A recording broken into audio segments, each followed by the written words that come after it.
Hello friends, आप सभी का स्वागत है मेरे YouTube channel true love story पर और मेरी कहानी द परफेक्ट मैरिज। तो चलिए इस कहानी के चैप्टर नंबर 65 को स्टार्ट करते हैं। चैप्टर नंबर 65, पहली रात का प्यार।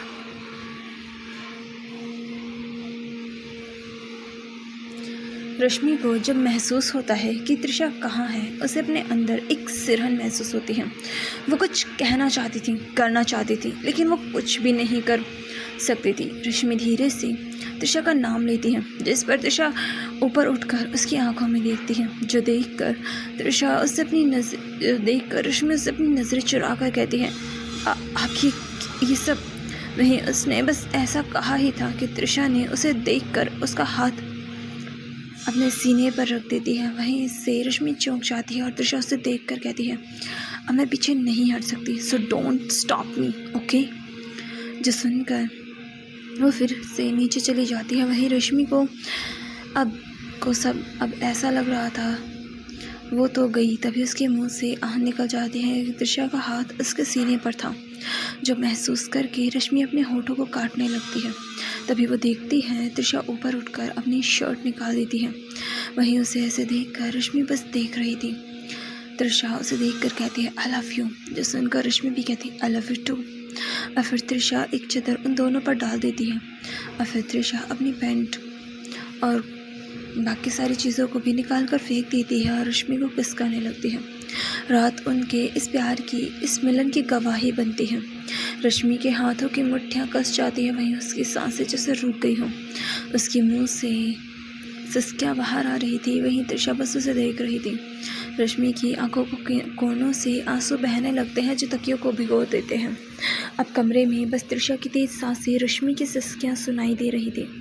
रश्मि की हालत धीरे धीरे ख़राब हो रही थी। वो अपने होश खोने लगती है। वहीं त्रिशा के माथे पर हल्का पसीना आ रहा था। 2 घंटे बाद रश्मि थक कर चूर हो चुकी थी। वहीं त्रिशा भी उसके ऊपर गिर जाती है। त्रिशा को ऐसे देखकर रश्मि अपने हाथों को भी नहीं उठा पाती। उसकी हालत इतनी ज़्यादा ख़राब हो चुकी थी। त्रिशा अपने आप को उसके ऊपर गिरा देती है। रश्मि भी अपनी आंखें बंद कर लेती है और खुद को शांत करने लगती है। तभी उसे त्रिशा की आवाज़ आती है, आई लव यू। जो सुनकर रश्मि अपनी आंखें बंद करके खुद को शांत करते हुए कहती है, आई लव यू टू। वो दोनों ऐसे ही सो जाते हैं। त्रिशा पहले ही थक चुकी थी सारा दिन काम करके। वहीं रात को इस एक्सरसाइज से वो बिल्कुल थक चुकी थी। वो हटने तक की या अलग होने तक की हिम्मत नहीं करती। इसीलिए त्रिशा वहीं 10 मिनट में ही सो जाती है और रश्मि भी थक चुकी थी, इसलिए वो भी बड़े ही प्यार से, बड़े ही सुकून से त्रिशा की बाहों में सो जाती है। कमरा अब बिल्कुल शांत हो चुका था, सिर्फ उनकी सांसों की आवाज़ें आ रही थी।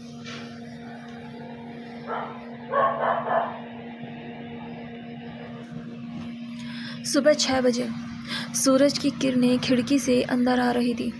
यहाँ धूप तेज नहीं होती, लेकिन ये काफ़ी सुकून भरी होती है। ये धूप उन दोनों सो रहे खूबसूरत चेहरों पर जाती है और उन्हें उठाने की कोशिश करती है, जिससे एक की नींद धीरे धीरे खुलने लगती है। ये कोई और नहीं, त्रिशा थी। त्रिशा अपनी आंखें धीरे धीरे खोलती है। वहीं वो अपनी आंखों के आगे अपने हाथ को रख कर उठने लगती है। तभी उसे लगता है जैसे किसी ने उसे पकड़ रखा है। त्रिशा को अपने नीचे काफ़ी नर्म और मुलायम जगह लगती है। त्रिशा को ऐसा लग रहा था जैसे ये बेडशीट है और इसीलिए त्रिशा जो अभी भी उठी थी, उसकी नींद अभी खुली नहीं थी। वो अपने हाथों को रश्मि के सीने पर रखकर थोड़ा ज़ोर से दबा देती है, जिससे रश्मि जो गहरी नींद में सो रही थी वो दर्द से करहा उठती है। वह इसकी आंखें भी खुल जाती है, जिसमें आंसू आ चुके थे क्योंकि उसे बहुत ज़्यादा दर्द हुआ था। वहीं त्रिशा जब भी आवाज़ सुनती है तो वो नीचे देखती है और रश्मि को बिना कपड़ों के अपने नीचे देखकर पहले तो त्रिशा चौंक जाती है, लेकिन फिर उसे सब कुछ याद आता है और उसके चेहरे पर एक मुस्कान आ जाती है और वो कुछ सोचकर उसके दूसरे सीने को भी दबा देती है। रश्मि करहा उठती है और अपनी आंखें खोलकर भरी हुई आंखों से त्रिशा को देखती है, जो उसे ही देख रही थी अपने होठों पर स्मक के साथ। वहीं रश्मि नींद में कहती है, अब क्या कर रही है, सोने दीजिए, मुझे नींद आ रही है। जिस पर त्रिशा उसे देखते हुए अपने हाथों को फिर से उसके सीने पर दबाते हुए कहती है, तुम कैसे इतने आराम से सो सकती हो, मेरे अंदर के उस भूखे शैतान को जगा कर। वैसे भी सुबह सुबह अगर इतना अच्छा खाना सामने हो तो भला मैं कैसे खुद को रोक सकती हूँ। रश्मि उसकी बातों का मतलब समझ पाती उससे पहले ही तृषा फिर से शुरू हो जाती है और उसके साथ इंटीमेट होती है। वहीं रश्मि की नींद एक झटके में उठ जाती है और उसकी सिसकियाँ आहें अब कमरे में गूंजने लगती है। वहीं 2 घंटे बाद तृषा रश्मि से अलग होती है और एक शर्ट लेकर बिस्तर से नीचे उतर जाती है। वह रश्मि जो अब फिर से थक चुकी थी वो अपनी आंखें बंद करके लेटी रहती है। तभी तृषा अपनी शर्ट पहनकर उसे अपनी बाहों में उठा लेती है। जो देखकर रश्मि चौंक जाती है। तभी तृषा कहती है, चलो मैं तुम्हें नहला देती हूँ। जो सुनकर रश्मि कहते हैं, नहीं इसकी कोई ज़रूरत नहीं है, मैं खुद कर लूँगी। वह इसकी बात सुनकर तृषा मुस्कुरा कर कहते हैं, चिंता मत करो, मैं अब कुछ नहीं करूँगी, बस तुम्हें नहलाऊंगी। जो सुनकर रश्मि अपनी आंखें छोटी करके कहती है, पक्का? जिस पर तृषा अपनी हंसी दबाते हुए कहती है, हाँ पक्का। फिर वो उसे अंदर शावर के नीचे खड़ा करके कहती है, वैसे क्या मैंने तुम्हें इतना डरा दिया? जिस पर रश्मि अपने चेहरे को उसके सीने में छुपा कर कहती है, फिर रश्मि को अचानक से कुछ याद आता है और वो उसे धीरे से कहती है, क्या मैं आपसे कुछ पूछ सकती हूँ? जिस पर तृषा कहती है, जो सुनकर रश्मि कहती है, आप लड़के की तरह नहीं हैं। जिस पर तृषा उसे देखती है। जो देखकर रश्मि अपनी बात को ठीक करते हुए कहती है, मेरा मतलब आपने वो सब आप समझ रही हैं मैं क्या कह रही हूँ? नहीं, उसकी बात सुनकर तृषा गहरी सांस लेकर कहती है, हाँ मैं समझ रही हूँ, लेकिन ये सब मेरे साथ एक एक्सपेरिमेंट का रिजल्ट है जो मैं ऐसी हूँ। फिर वो उसे देख कर कहती है, और इसमें मैं तुम्हें प्रेग्नेंट भी कर सकती हूँ। जो सुनकर रश्मि कहती है, आप कहना चाहती हैं कि आपके ऊपर एक्सपेरिमेंट हुआ था और इसलिए आप ऐसी हो गई? इस पर तृषा हाँ कहती है। जो सुनकर रश्मि कहती है, कैसे? मेरा मतलब आप तो हाई सिक्योरिटी में रहती हैं, फिर आपके साथ ये सब कब, कैसे और कहाँ, किस लिए हुआ? जिस पर रश्मि कहती है, उस समय मैं बहुत छोटी थी, शायद 5 साल की। चैप्टर नंबर 66, पागल इंसान। फ्लैशबैक शुरू। एक बड़े से स्कूल के सामने बहुत सारी कारें खड़ी थी और हंगामा कर रही थी। वही 2 कार आपस में टकरा गई थी। किसी को सही वजह नहीं पता थी। वहीं स्कूल से बहुत सारे बच्चे घर के लिए निकल पड़ते हैं। उन सब के बीच एक छोटी सी 5 साल की लड़की, जिसके बाल कंधे तक थे, उसने स्कर्ट पहनी हुई थी जो सफ़ेद रंग की थी। वहीं उसकी शर्ट ब्लू कलर की थी। उस लड़की की स्कर्ट में पॉकेट थी। उसने अपने दोनों हाथों को उसमें डाल रखा था और वो बाहर की तरफ आ रही थी। उसकी आंखें सामने थी और वो अपनी मस्ती में चल रही थी। वो तृषा थी। वो काफ़ी क्यूट लग रही थी। उसके गोल गाल बहुत अच्छे लग रहे थे। तभी तृषा को किसी छोटी सी बिल्ली की आवाज़ आई। वो ज़्यादा दूर नहीं थी, बस स्कूल से 5 कदम दूर। तृषा को ये खतरनाक नहीं लगा। वो अपनी एक दोस्त के साथ उस तरफ जाने लगी। वो दोनों जब वहाँ पहुँचते हैं, तृषा नीचे झुककर उस बिल्ली के बच्चे को देखने लगती है। उसका पैर फंस गया था। वो मदद के लिए चिल्ला रहा था। इतनी आवाज़ में किसी को उसकी आवाज़ नहीं सुनाई दी, लेकिन तृषा को और उसकी दोस्त को सुनाई दी। उस तृषा और उसके दोस्त ने बड़ी मुश्किल से उस बच्चे को बाहर निकाला। वो उसे बाहर लेकर आई और उस लड़की ने कुछ बिस्किट निकाल कर उसे दिए और उसे साइड में बैठाने लगी। तभी तृषा को कुछ अजीब लगा। उसने देखा एक हाथ उसके दोस्त के पास जा रहा है। जो देखकर तृषा ने भागकर उसे वहाँ से दूर कर दिया, लेकिन इस बीच तृषा गलती से उस आदमी के हाथ लग गई। वो काफ़ी भद्दा दिखता था। चेहरों पर मुहासे और दांत बाहर थे। उसे देखकर तृषा डर गई। वो ज़ोर से चिल्लाई, बचाओ, छोड़ो मुझे, हेल्प हेल्प। लेकिन इतने शोर में उसकी आवाज़ दब गई। वहीं वो आदमी उसे उठाकर एक कार में डाल कर ले गया। तृषा अचानक बेहोश हो गई। ये सभी लोगों को जल्दी ही पता चल गया कि एक बच्ची गायब है। अमिताभ और प्रभास ने पूरे शहर में लॉकडाउन लगवा दिया।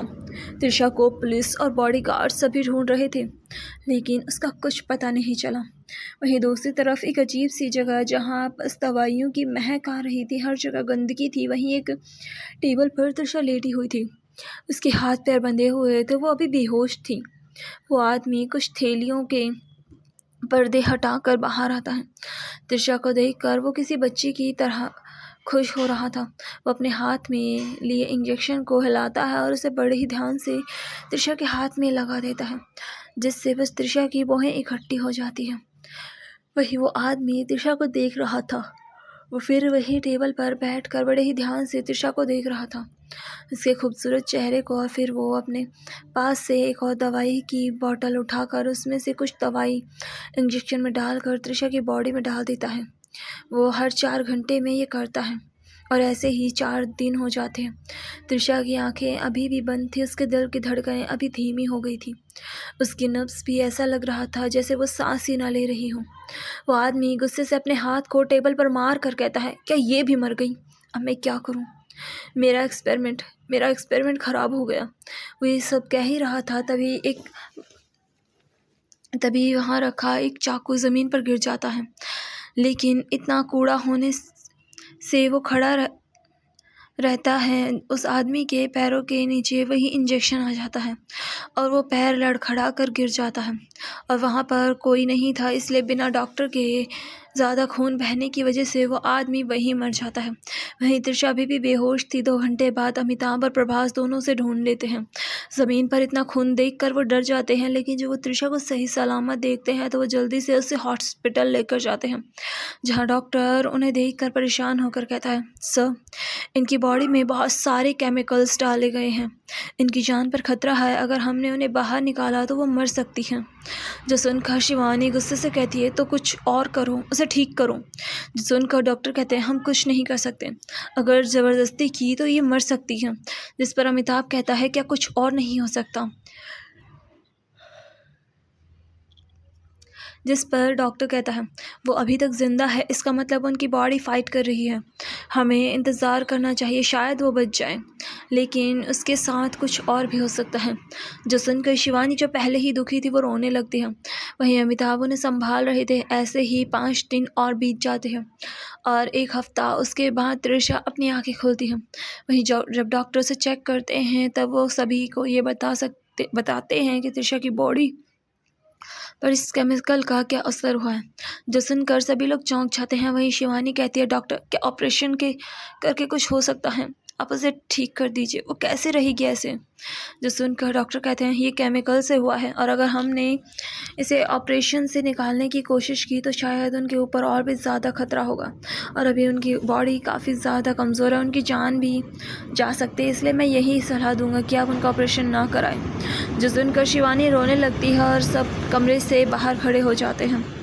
कर तृषा भी वहीं सुन रही थी। उसकी आंखों में आंसू थे, लेकिन अब तृषा कमज़ोर नहीं थी, वो काफ़ी ज़्यादा ताकतवर हो गई थी। एक बार मौत से लड़कर वो अब असली ज़िंदगी को समझ चुकी थी। चैप्टर नंबर 67, रोमांटिक तृषा। रश्मि जब तृषा की ये सारी बातें सुनती है और वो जब ये कहानी सुनती है, उसे यकीन नहीं होता। वो उसे देख कर कहती है, क्या सच में तुम्हारे बचपन में ये सब हुआ था? जो सुनकर तृषा रश्मि को देख कर कहती, हाँ, लेकिन अब मुझे कोई फ़र्क नहीं पड़ता क्योंकि उससे मुझे कुछ ज़्यादा ही फ़ायदा हुआ है।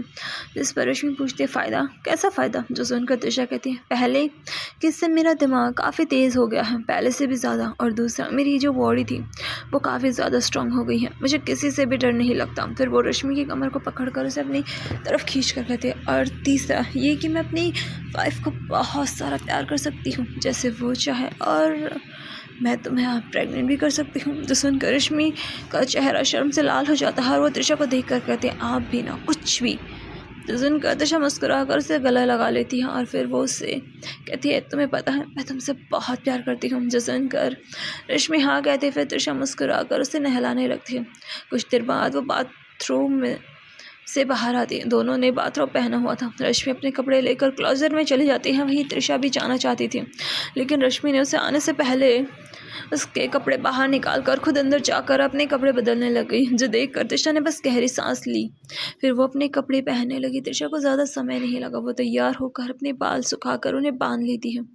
जब रश्मि बाहर आती है, उसने आज जींस टॉप पहना हुआ था जो उस पर काफ़ी ज़्यादा अच्छा लग रहा था।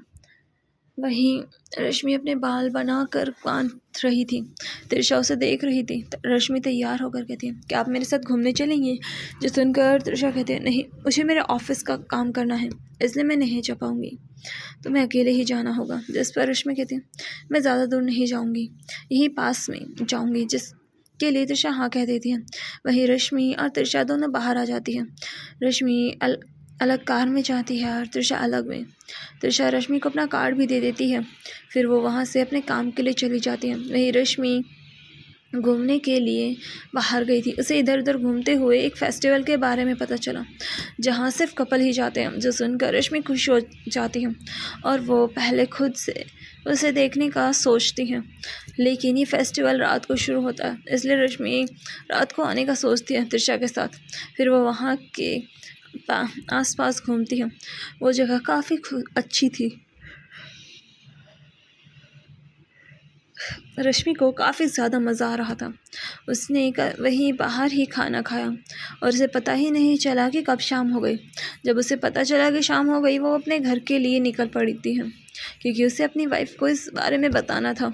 जो सोचकर वो वहाँ के लिए निकल पड़ती है। वहीं दूसरी तरफ त्रिशा ने आज सारा दिन बहुत ज़्यादा काम किया था। उसने आज इतने ज़्यादा साइन किए थे कि उसके हाथ भी थक गए थे और उसका दिमाग भी, क्योंकि आज उसने इसे कुछ ज़्यादा ही दौड़ाया था। त्रिशा अपनी आंखें बंद करके सीट पर बैठी हुई थी। कुछ ही देर में उसका फार्म हाउस आ जाता है। त्रिशा बाहर आती है और कार भी पार्किंग में खड़ी हो जाती है। त्रिशा चलकर बाहर आती है। रश्मि भी आई थी। वो सोफे पर बैठकर त्रिशा का इंतज़ार कर रही थी। उसने जब त्रिशा को देखा तो समझ गई कि आज उसकी वाइफ थकी हुई है। जो सोचकर उसका दिल नर्म हो गया। उसने त्रिशा को देखकर एक प्यारी सी स्माइल दी, जो देखकर त्रिशा भी मुस्कुरा देती है और फिर जाकर रश्मि के पास बैठ जाती है। जो देखकर रश्मि उसके सर को छू कर कहती है, क्या आप ठीक हैं? आप थकी हुई लग रही हैं। जो सुनकर त्रिशा कुछ नहीं कहती और बस अपनी आंखें बंद कर लेती हूँ। जो देखकर रश्मि उठकर उसके सर को दबाने लगते हैं और उससे पूछते हैं, क्या आपको अच्छा लग रहा है? जिस पर त्रिशा अपनी आंखें खोलकर उसे देखकर कहती है, मैं ठीक हूँ, तुम्हें चिंता करने की ज़रूरत नहीं है। जो सुनकर रश्मि उसके माथे पर हल्के से मसाज करते हुए कहती है, हाँ मुझे पता है, लेकिन मुझे ये करना अच्छा लगता है। जो सुनकर त्रिशा मुस्कुराकर अपनी आंखें बंद कर लेती है। वही रश्मि उसके सर को दबाती है। आधे घंटे बाद त्रिशा अपनी आंखें खोलकर उसके हाथ को अपने हाथ में रख देती है। जो देखकर रश्मि उसे देखती है। त्रिशा उसके दोनों हाथों को अपने हाथों में लेकर उस पर किस करती है। जो देखकर रश्मि शर्मा जाती है। जो देखकर त्रिशा कहती है, अब ये सब छोड़ो और यहाँ आओ और बैठो। रश्मि कुछ कहती तभी त्रिशा कहती, मैं कुछ नहीं सुनूंगी, तुम्हें मेरा सर दबाना था, मैंने कुछ नहीं कहा, अब यहाँ बैठो। जो सुनकर रश्मि सोफे पर बैठ जाती है। त्रिशा उसके हाथ को हल्के हल्के दबाते हुए कहती है, तुमने अपने हाथों से इतना काम किया, तो चलो मैं इसे थोड़ा आराम कर देती हूँ। फिर वो उसके हाथ को दबाने लगती है और दोनों फिर साथ में आराम से एक खाना खाते हैं और ऐसे ही आपस में बात करते हैं। तो चलिए मिलते हैं इसके नेक्स्ट पार्ट में। आई होप आपको ये पार्ट पसंद आया हो। तो प्लीज़ मेरे चैनल को लाइक कीजिए, शेयर कीजिए, सब्सक्राइब कीजिए और हाँ, कमेंट करना ना भूलें। Thank you, bye bye and take care.